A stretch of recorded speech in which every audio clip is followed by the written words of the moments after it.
National Testing Agency has now released the OMR answer sheets for the NEET UG retest. Students can now compare their recorded responses against the final answer key and use this to estimate their likely scores ahead of the official result. Atul Ranjan on the telecast with me. Atul, is this going to, satisfy the students who've given the retest,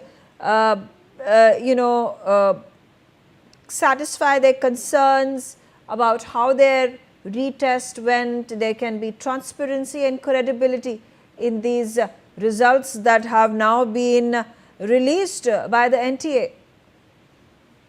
Well, obviously, since the re-examination was conducted on June 21st, we have seen students, being anxious about, the results and what is going to be forward, coming forward to them.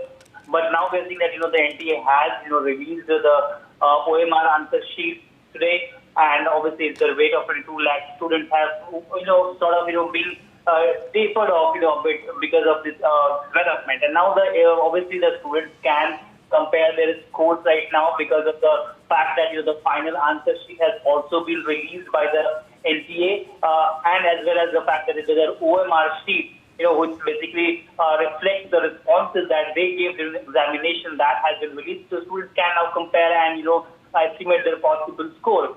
Now there's a mechanism if the student finds any discrepancy between the answers they marked on their physical OMR sheet and the responses that has been recorded by the scanning agency. If there's an error in the discrepancy, then the student finds it out, then they can certainly challenge it as well on the NEET portal. So certainly, the wait for the students continue, but as we have also reported earlier, citing sources speak that, the results of the NTA of the NEET UG examination, in fact, re-examination is likely to be declared by July 20. So certainly the date is coming forward, and today, a milestone in that, wait, because the NTA has released the OMR answer sheet now, and the students can finally estimate their scores. Okay.